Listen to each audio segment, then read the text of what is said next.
Queria cumprimentar a igreja com a paz do Senhor Jesus, amém? Também cumprimento nossos irmãos internautas com a paz do Senhor Jesus. Queria, para dar início à palavra, pedir que os irmãos abrissem em Lucas 24 e o versículo é o 13. Lucas 24, do 13 em diante. Espero que os irmãos encontrem.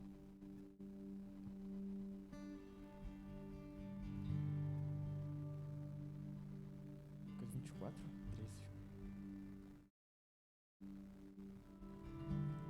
Estarei lendo. E eis que no mesmo dia iam dois deles para uma aldeia que distava de Jerusalém 60 estádios, cujo nome era Emaús. E iam falando entre si de tudo aquilo que havia sucedido. E aconteceu que, indo eles falando entre si, fazendo perguntas um ao outro, o mesmo Jesus se aproximou e ia com eles. Mas os olhos deles estavam como que fechados para que o não conhecessem. E ele lhes disse: Que palavras são essas que caminhando trocais entre vós, e por que estáis tristes? E respondendo um, cujo nome era Cleofas, disse-lhe: És tu só peregrino em Jerusalém, e não sabe as coisas que nela têm sucedido nesses dias? E ele lhes perguntou: Quais? E eles lhe disseram: As que dizem a respeito Jesus Nazareno, que foi varão profeta, poderoso em obras e palavras diante de Deus e de todo o povo. E como os principais dos sacerdotes e os nossos príncipes o entregaram à condenação de morte e o crucificaram. E nós esperávamos que fosse ele o que remisse Israel. Mas agora, sobre tudo isso, é já hoje o terceiro dia desde que essas coisas aconteceram. É verdade que também algumas mulheres dentre nós nos maravilharam, as quais de madrugada foram ao sepulcro. E não achando seu corpo, voltaram dizendo que também tinham visto uma visão de anjos, que dizem que ele vive. E alguns dos que estavam conosco foram ao sepulcro e acharam ser assim como as mulheres haviam dito, porém a ele não o viram. E ele lhes disse: Ó nécios e tardos de coração para crer tudo que os profetas disseram, porventura não convinha que o Cristo padecesse estas coisas e entrasse na sua glória? E começando por Moisés e por todos os profetas, explicava-lhes o que dele se achava em todas as escrituras. E chegaram à aldeia para onde iam, e ele fez com quem ia para mais longe. E eles o constrangeram, dizendo: Fica conosco, porque já é tarde, e já declinou o dia.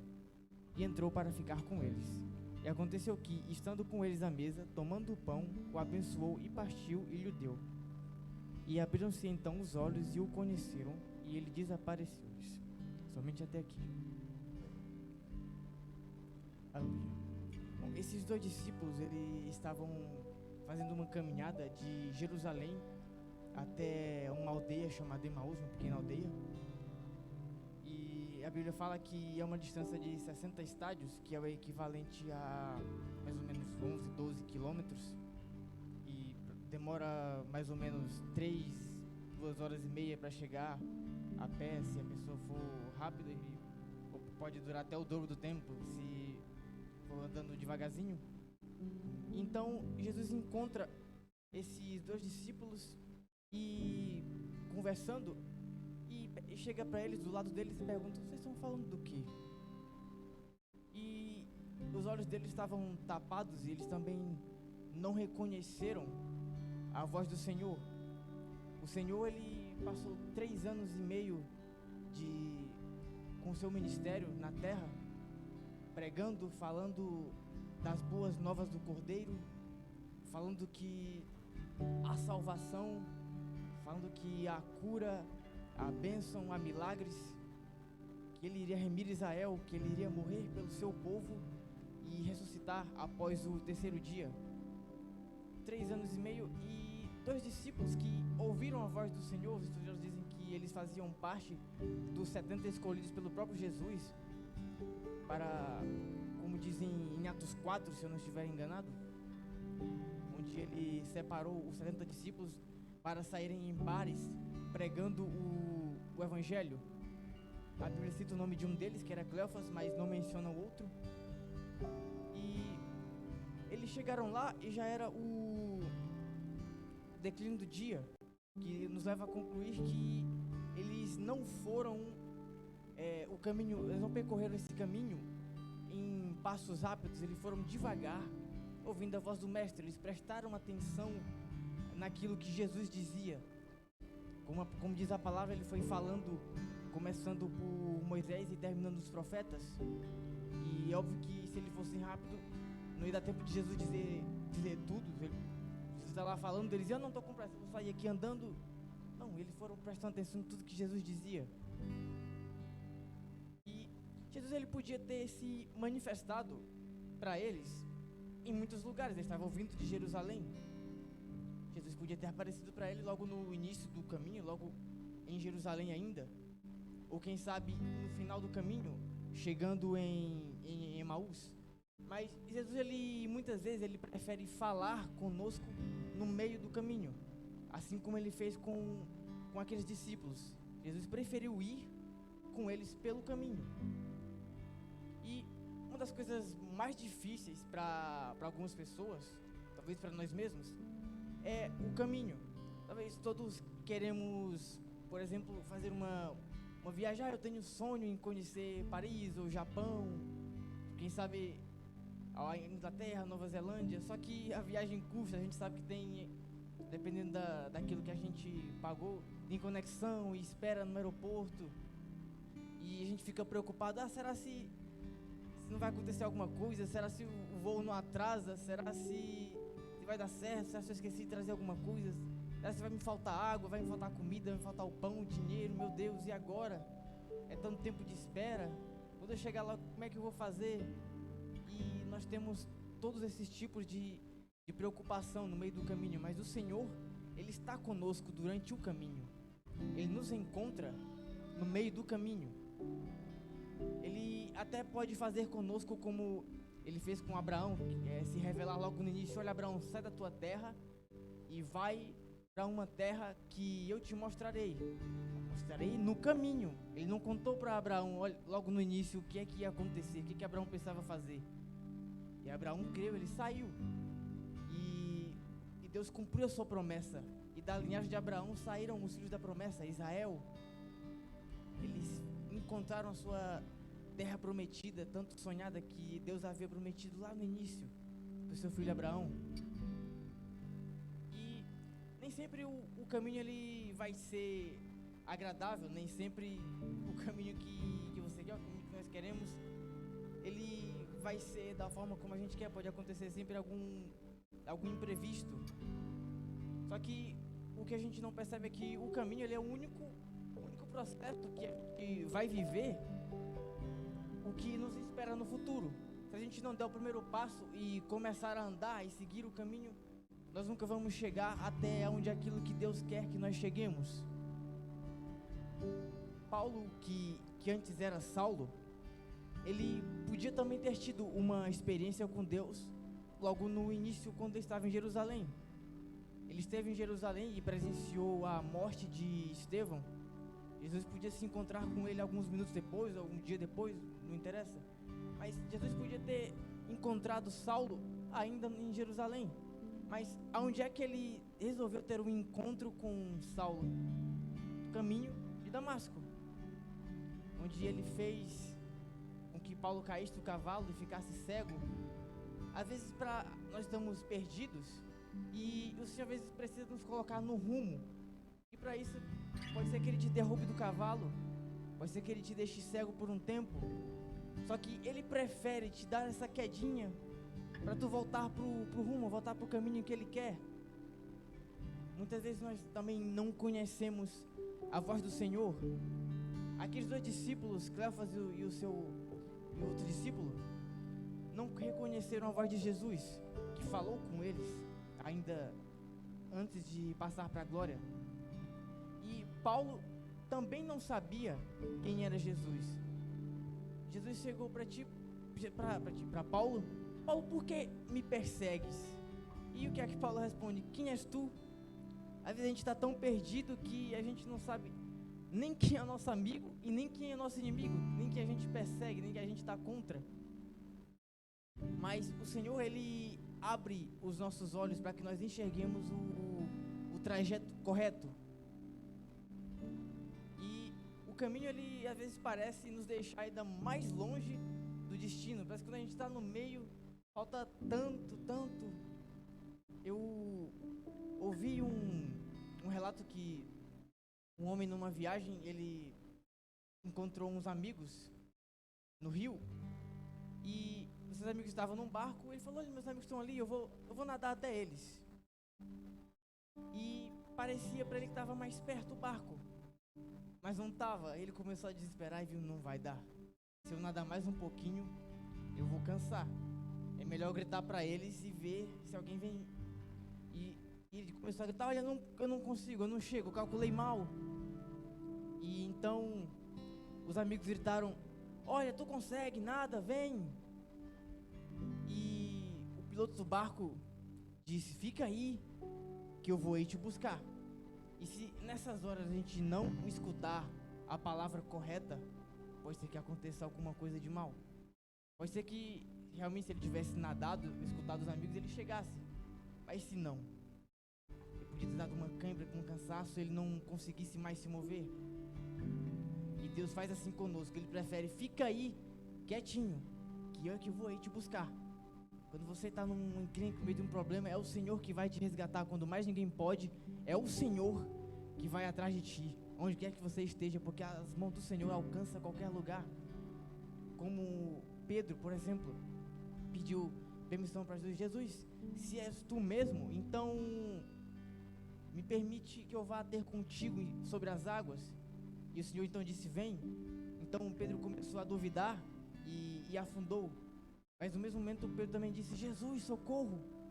E no mesmo instante Jesus, com suas mãos poderosas, resgatou Pedro, que estava submerso embaixo d'água, e o salvou. E assim o Senhor, Ele faz conosco. O Senhor nos resgata quando parece que a gente já está aqui pelo pescoço, já está afundando. O Senhor vem e diz: não, é o meu filho, eu vou salvar. E muitas vezes Deus faz como fez com Jonas, que Ele fala no começo, no meio e no fim.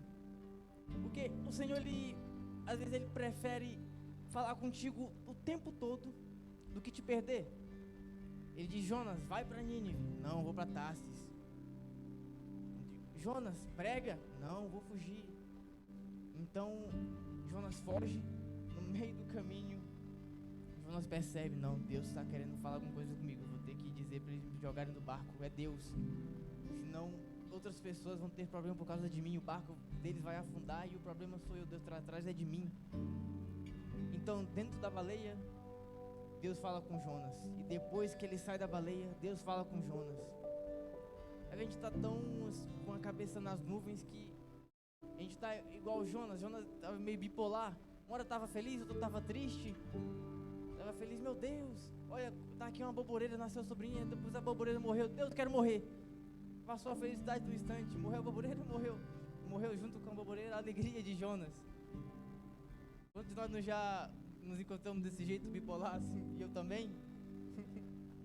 Uma hora eu tô triste, outra hora eu tô zangado, outra hora eu tô feliz, querendo pular, querendo sair abraçando todo mundo, abraçar o Hércules, abraçar o Patrick, abraçar o pastor. Agora eu tô com a cara fechada. Quantas vezes eu mesmo não sou como Jonas. E então eles só conheceram Jesus, esses discípulos, quando estavam sentados à mesa. Porque a mesa, ela é um lugar que já dá para se abrir mais a mente, é um lugar de se relaxar, é um lugar de se desfrutar. E então a nossa mente se abre, porque durante o caminho nós estamos preocupados: e agora, e é isso, e aquilo, o que vai acontecer? Mas depois que a gente chegou, agora é o lugar de respirar. Finalmente cheguei. Então o Senhor, Ele parte o pão e finalmente os olhos dele se abrem. Olha, era mesmo um mestre. Não é que era mesmo um mestre. Finalmente ele realmente apareceu como ele havia dito que ressuscitaria no terceiro dia. E no versículo 32, o discípulo pergunta: não nos ardia o coração enquanto ele falava das Escrituras? Porque qualquer pessoa pode falar das Escrituras, mas se não tiver o temor do Senhor, não é a mesma coisa, não dá aquele ardor, a gente não sente nada se a pessoa não estiver com Cristo. Mas foi o próprio Jesus falando para eles aquelas palavras, e ele tinha aquele poder, aquele jeito dele de ensinar. E o coração dos discípulos foi ardendo, eles foram conversando, escutando, até que ficou tarde da noite. Eles convidaram o Senhor: Senhor, fica conosco. Já é tarde, eles o constrangeram, mesmo sem saber quem era. Os estudiosos da Bíblia dizem que naquela época os judeus não tinham costume de convidar estranhos para ir para sua casa, mas eles fizeram questão de convidar o Senhor: fica conosco, Senhor. Às vezes tudo que a gente precisa é que o Senhor fique conosco. Quando já está tarde, quando já está escuro nas nossas vidas, quando parece que não tem mais jeito, já passou a luz do dia, a gente só vê escuridão, mas o Senhor, Ele fica contigo, antes, durante e depois do caminho, se você quiser. Em meio a bilhões de pessoas, o Senhor é capaz de separar um dia inteiro, para ficar só contigo, como Ele fez com aqueles discípulos. Andou com eles o dia inteiro, falou da palavra o dia inteiro e ainda passou uma noite com eles comendo. Em meio a bilhões de pessoas. Mas isso é besteira, será que Jesus faz isso mesmo? Faz. Em Apocalipse vai dizer que: eis que estou à porta e bato, e se alguém ouvir e reconhecer a minha voz, então eu entrarei e cearei com ele e ele comigo. Então quando o Senhor ele vai até ti, Ele bate na tua porta pessoalmente, porque Ele quer uma comunhão contigo, Ele quer habitar contigo, Ele quer ser contigo. O Senhor, Ele te amou desde a criação do mundo, como Jesus fez aquela oração: e eu rogo por todos aqueles que futuramente irão crer na minha palavra, aqueles que virão depois. O Senhor já naquele tempo Ele já estava orando por nós, e nós cremos. Quando nós nascemos, antes de nós nascermos, o Senhor já sabia o nosso nome, o Senhor já estava escrevendo a nossa história. Estava lá o Telminho, o bebê, disse: esse aí é o pregador. Estava lá a pastora Juscelia: essa aí é pregadora também. Lá o presbítero com o pastor Hércules: esse é pregador também. Patrick: esse vai voar em cima do altar. Esse magrelo, o André: esse vai cantar, esse vai falar da palavra. O Senhor já estava escrevendo a nossa história. Ele já sabia tudo que ia acontecer conosco. Ele é que está no controle de tudo. Ele é que está conosco no caminho, desde o nosso nascimento até o dia em que Ele vier nos buscar. Ele é que garante: eu estou contigo para sempre. Como dizem em Mateus 28, a parte B do versículo, eu não me lembro o versículo, ele diz: e eis que estou convosco. Jesus diz isso quando Ele estava partindo para a direita do Pai: e eis que estou convosco todos os dias até a consumação dos séculos. É o Senhor que diz, são palavras do Mestre: eis que estou convosco todos os dias. O Senhor está conosco todos os dias. A gente pode até não ver, pode até não escutar a voz dele, mas Ele garante que está conosco. E mais uma coisa que eu queria falar: assim como Ele falou com Saulo no caminho de Damasco, quando Israel estava cativa pelo faraó no Egito, 2 milhões de pessoas, quem escutou a voz de Deus? Só um: Moisés, quando falou com ele na sarça ardente: olha, Moisés, vai lá, liberta o meu povo, fala para o faraó libertar, fala para ele deixar ir. E o faraó não quis. E aí Deus teve que mandar as pragas, as consequências da negligência do faraó de não deixar o povo partir. E aí só assim, depois que o filho dele morre, é que ele deixou o povo ir, depois se arrependeu e ainda foi atrás outra vez.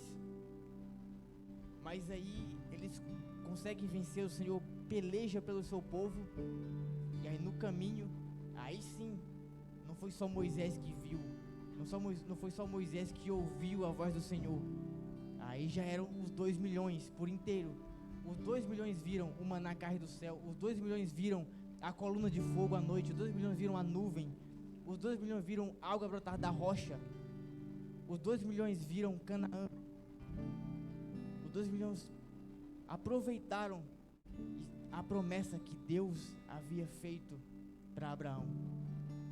Lá em Canaã foi o tempo do aconchego, quando eles finalmente chegaram. Mas no meio do caminho, eles viram o que é que Deus pode fazer. E Jesus, Ele não aceita te perder. Assim como eu havia dito anteriormente, ele gastou um dia inteiro falando com os discípulos. Se for preciso, ele gasta o dia inteiro falando contigo, vai atrás de ti e faz aquilo que for preciso para te resgatar. E eu me lembro que quando eu estava ainda começando a caminhada para ser um cristão, e eu lembro que a minha irmã era pregadora. Ela, por um motivo, deixou de ser. Ela não está mais no caminho do Senhor, então eu estou orando por ela para que ela volte. Eu perguntei, como é que tu consegue ser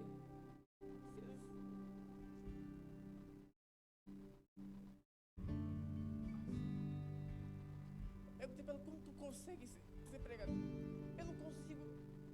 E ela disse, tem um segredo, é só tu orar e buscar o Senhor, porque Ele está contigo. Então eu falei, tá bom, eu também quero ser pregador igual tu. Então eu fui pro meu quarto e eu lembro que eu levei 2 cadeiras. E eu falei, Senhor, eu vou orar aqui numa dessas, mas essa outra cadeira é pro Senhor. Eu vou orar e o Senhor fica aqui do meu lado comigo, escutando aquilo que eu digo. Quando você está aí orando, o Senhor Ele te escuta, Ele está aí do teu lado, escutando o teu clamor. Pois é que tem algum ente querido que precisa escutar a palavra e você está clamando por ele. Deus, Senhor, escuta. E Ele está aí do teu lado te escutando. Deus, eles fizeram isso, fizeram aquilo que me machucou. Ele está escutando o teu choro, está escutando o teu clamor. Ele está vendo tudo que acontece contigo. O Senhor, ele não está alheio ao que acontece contigo. Às vezes parece que o Senhor está em silêncio, mas Ele não está. Porque o carpinteiro precisa de silêncio para trabalhar, precisa de concentração. E Ele, quando está em silêncio, é sinal de que Ele está trabalhando em teu favor. Quando o Senhor se cala, é porque Ele está trabalhando. Ele já está moldando a tua história, já está fazendo um plano para que tu saia dessa situação, para que tu receba a tua vitória. E eu creio no nome de Jesus que cada um aqui vai sair com a sua vitória. Nós estamos no ano da intercessão, nós estamos orando, nós estamos buscando. Todos os dias nós estamos orando aqui.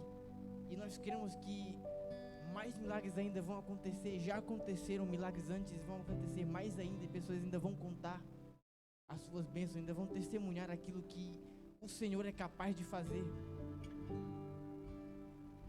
Eu sou desse jeito, às vezes zangado, às vezes triste, às vezes mole, mas eu sei que o Senhor também está trabalhando em mim.